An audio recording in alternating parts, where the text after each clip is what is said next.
এবার দলের কর্মীদের বিক্ষোভের মুখে পড়লেন দিলীপ ঘোষ। দিলীপ ঘোষকে ঘিরে গো ব্যাক স্লোগান, চরম উত্তেজনা। আবারও জানিয়ে রাখবো, দলের কর্মীদের বিক্ষোভের মুখে বিজেপি নেতা দিলীপ ঘোষ। যখন দিলীপ ঘোষকে ঘিরে বিক্ষোভ চলে তখন তার সঙ্গে ছিলেন তার স্ত্রী। কোলাঘাটে দিলীপ ঘোষকে ঘিরে বিক্ষোভ দেখান দলের কর্মীদের একাংশ। ঘটনাস্থলে আসে কোলাঘাট থানার পুলিশ। গতকাল দীঘার জগন্নাথ মন্দিরের উদ্বোধনে যান সস্ত্রীক দিলীপ ঘোষ। তাকে অভ্যর্থনা জানান তৃণমূল নেতা কুণাল ঘোষ। এরপর মুখ্যমন্ত্রীর সাথে বেশ কিছুক্ষণ খোশ মেজাজে গল্প করতেও দেখা যায় দিলীপ ঘোষকে। আর সেই ভিডিও ভাইরাল হতেই দলীয় কর্মীরা ক্ষোভ উগরে দেন দিলীপ ঘোষের বিরুদ্ধে। আজ সস্ত্রীক দিলীপ ঘোষ দীঘা সফর শেষ করে পূর্ব মেদিনীপুরের কোলাঘাটে বরদাবার এলাকায় এক বিজেপি কর্মী বাড়িতে দুপুরে আহার করার জন্য এসেছিলেন। সেই সময় বিজেপির একাংশ দিলীপ ঘোষ এবং তার অনুগামীদের ঘিরে রীতিমতো বিক্ষোভ দেখায়। ভেতরে ঢুকতে বাধা দেওয়া হয় দিলীপ ঘোষ সহ তার অনুগামীদের। এমনকি Dilip Ghosh go back slogan দিতে থাকে বিজেপি কর্মীদের একাংশ। যদিও পরে দিলীপ ঘোষ ওই কর্মীর বাড়িতে ঢুকে দুপুরে আহার গ্রহণ করেন। দলীয় কর্মীদের বিক্ষোভের মুখে পড়েন দিলীপ ঘোষ ও তার স্ত্রী। এই দিন দলীয় কর্মী কমলেশ কান্ডারের বাড়িতে দুপুরে আহার গ্রহণ করার জন্য এসেছিলেন দিলীপ ঘোষ এবং তার স্ত্রী। এই ব্যবস্থা করেছিলেন বিজেপি নেতা নারায়ণ মাইতি। দিলীপ ঘোষ ঢোকার মুখেই বিজেপির একাংশ এসে নারায়ণ মাইতি সহ তাদের অনুগামীদের সরিয়ে দেওয়ার চেষ্টা করে এখান থেকে।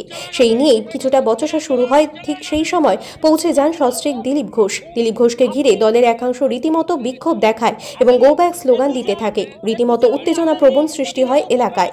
ঘটনাস্থলে কোলাঘাট থানার পুলিশ এসে পৌঁছায়। 2019 সালে প্রথম যখন মেছেদাতে আসে, আমি 60,000 টাকা তুলে দিয়েছিলাম এই প্রোগ্রাম হওয়ার জন্য, এই দিলীপদার জন্য। আমরা রক্ত দিয়েছি। কালকে দিলীপদা যে ব্যবহার করেছে, আমাদের কর্মীরা সবাই দুঃখিত, সবাই দুঃখিত। আমরা এই দিলীপদার প্রতি আমাদের কাল পর্যন্ত শ্রদ্ধা, ভক্তি, সম্মান সব ছিল, কিন্তু কালকের পর সব ধুয়ে মুছে একাকার হয়ে গেছে, একাকার হয়ে গেছে।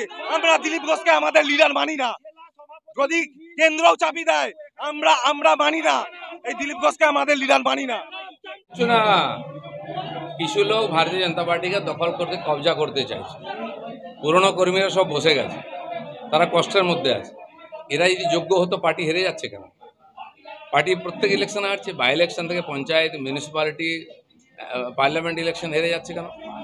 যাদের কোনো ক্রেডিবিলিটি নেই, সমাজে পরিচিতি নেই, তারা পার্টিকে কবজা করতে চাইছে। পার্টির মধ্যে যে কর্মীরা পুরনোরা আছেন, তারা আজকে সাইডে চলে গেছেন। তো এই যে কবজা করার যে রাজনীতি, অনেক লোক এসে চলে গেছে, এরাও কিছুদিন পরে চলে যাবে। রাজ্য রাজনীতিতে যে জিনিসটা দেখা যেত, গোষ্ঠীদ্বন্দ্বের বিষয়, তৃণমূলের শাসক দলের গোষ্ঠী, হ্যাঁ, টিএমসির লোকেরা যারা এসছে, সে কালচারটাই নিয়ে এসছে গোষ্ঠীদ্বন্দ্বে। পার্টিতে বিজেপির মধ্যে সবাই আদর্শবাদী, কোনো গোষ্ঠীদ্বন্দ্ব নেই, এখানে কোনো ব্যক্তি পুজো হয় না।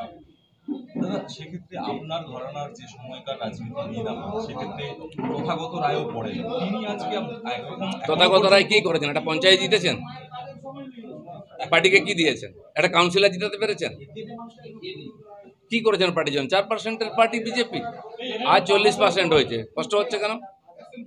আনন্দ হওয়া উচিত। আমার তো আনন্দ হচ্ছে, আমি পার্টি দাঁড় করেছি, আজকে নতুন নেতারা এসে নেতৃত্ব করছে। পার্টি জিতলে আমাদের আনন্দ হয়, জিতুক পার্টি। যারা পার্টি বাড়লে কষ্ট হয়, তারা কি করে বিজেপির লোক হতে পারে? আজকের দিনে দাঁড়িয়ে তথাগত রায়, যেখানে আপনি বলছেন যে বিজেপিতেই এখনো আছেন বা বিজেপি ছাড়বেন না কখনো, সেখানে আপনাকে বলা হচ্ছে আপনি চলে গেলে আপদ বিদায় হবে। উনি বলার কি? উনি বিজেপির জন্য কি করেছেন? সন্ধ্যাবেলা বসে মাল খেয়েছেন সবাইকে নিয়ে। পার্টি দিল্লি থেকে টাকা পাঠিয়ে ফুর্তি করেছে। যদি পার্টিকে 40% ভোট দিতাম না, তাকে আমরা পুজো করতাম। কেউ পাত্তা দেয় না কেন? তার কথা কি গুরুত্ব আছে? খুব বেশি কর্মী সমর্থক এখানে উপস্থিত হয়, অথচ তারপরে আপনাকে বাধা দেওয়ার চেষ্টা করা হচ্ছে। না, কিছু লোক আছে যারা, বললাম না, পার্টিকে কবজা করতে এসে নতুন নতুন বিজেপি হয়েছে, তারা একটু ঝামেলা করার চেষ্টা করছে। এটা হবে না। আমরা রক্ত দিয়ে, ঘাম দিয়ে পার্টি দাঁড় করিয়েছি।